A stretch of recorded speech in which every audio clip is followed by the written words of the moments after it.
सुबह के 4 बजे होते हैं और दरवाज़ा खटखटाया जाता है। लड़की उठती है और अपनी माँ को बोलती है कि लाओ मैं जाकर खोलती हूँ, कोई पड़ोसी होगा। जिसके बाद वह जैसे ही दरवाज़ा खोलती है तो उसकी चिल्लाने की आवाज़ आती है, जिसके बाद माँ भागी भागी दरवाजे के ऊपर आती है। नमस्कार दोस्तों, स्वागत है आपका हमारे यूट्यूब चैनल में। खबर हम आपके लिए लेकर आए हैं रांची से, जहाँ पर एक पूरे परिवार की सिर पर हथौड़ा मार मार कर बड़ी ही बेरहमी से हत्या कर दी है। तो दोस्तों पूरा मामला क्या है जान लीजिए, लेकिन उससे पहले अगर आपको हमारी वीडियो पसंद आती है तो इसको लाइक कर दीजिए। दरअसल ये सच्ची घटना निकल कर आ रही है झारखंड के रांची से, जहां पर 17 साल की एक किशोरी, जिसका नाम यहां पर श्वेता सिंह भी बताया जा रहा है। श्वेता के घर पर सुबह 4 बजे कोई आता है, उनकी डोरबेल बजती है। श्वेता यहाँ पर किराए के मकान पर अपनी माँ और अपने भाई के साथ रहती थी। उनके पिता सरकारी नौकरी दूसरे शहर में रहकर कर रहे थे। तीनों परिवार वाले बड़े ही मिलजुल कर रहते थे। जैसे ही घंटी बजती है तो श्वेता जाकर यहाँ पर दरवाजे को खोलती है। दरवाजा जैसे ही खुलता है तो श्वेता की चीख निकल जाती है। वह एक बार जोर से चिल्लाती है। जैसे ही बेटी की चिल्लाने की आवाज़ सुनती है तो माँ दौड़ी दौड़ी यहाँ पर गेट पर चली आती है। वह देखती है कि उसकी बेटी खून से लथपथ, जिसके सिर से अनेकों खून निकल रहा था, वह जमीन के ऊपर गिरी हुई थी। और वहाँ पर एक लड़का खड़ा था, उसके एक हाथ में चाकू था, एक हाथ में हथौड़ा था। उसकी माँ के सामने वह उसकी बेटी का गला भी काट देता है। पहले सिर पर हथौड़ा मारता है, उसके बाद गला काट देता है। वहीं पर उसकी बेटी तड़पने लगती है, जिसके बाद अब मुजरिम यहाँ पर महिला की तरफ बढ़ने लगता है।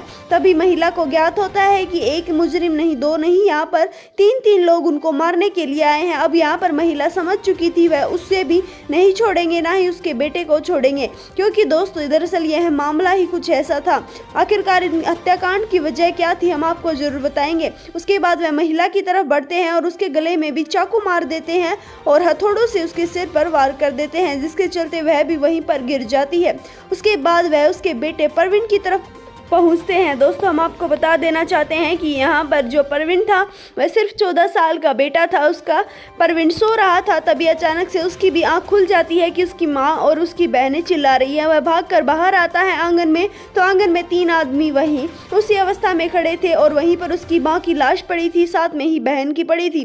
वह भी अपनी माँ बहन के पास जैसे ही भागने की कोशिश करता है तो उसके भी गले पे चाकू मार दिया जाता है और हथौड़े मार दिए जाते हैं। उसके बाद वहाँ से तीनों आरोपी फरार हो जाते हैं। दोस्तों अब यहाँ पर पड़ोसियों ने भी चीख सुन ली थी और श्वेता की लाश तो मेन गेट के ऊपर पड़ी हुई थी, जिसके बाद पड़ोसी भी जाग जाते हैं।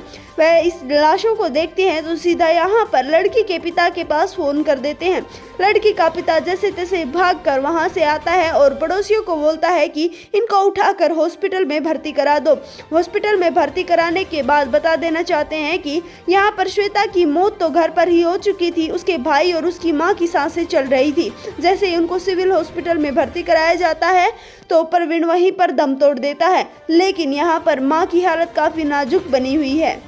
उसके बाद यह सूचना पुलिस को जाती है। आखिरकार इतना बड़ा हरकत करने के पीछे, इतना बड़ा वारदात करने के पीछे का जो कारण था वह सुनकर पुलिस भी चौंक गई। दरअसल बता देना चाहते हैं कि जिन्होंने यहाँ पर लड़की को मारा है, लड़के को मारा है, वह कोई और नहीं लड़की का प्रेमी था।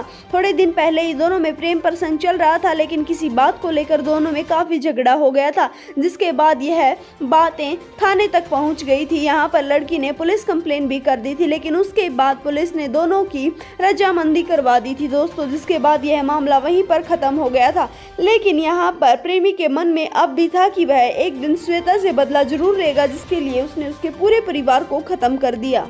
रांची में हुए इस तिहरे हत्याकांड ने चारों तरफ सनसनी फैला दी है। आखिरकार खुलेआम कैसे एक परिवार को, एक हंसते खेलते परिवार को उजाड़ दिया गया। उस परिवार में आखिरकार कोई भी नहीं बचा है तो सिर्फ पिता। दोस्तों आपकी क्या राय है इसके बारे में हमें कमेंट करके जरूर बताइए। साथ साथ वीडियो पसंद आती है तो इसको लाइक कर दीजिए, हमारे चैनल को सब्सक्राइब कर लीजिए ऐसी ही अपडेट्स रोजाना की पाने के लिए।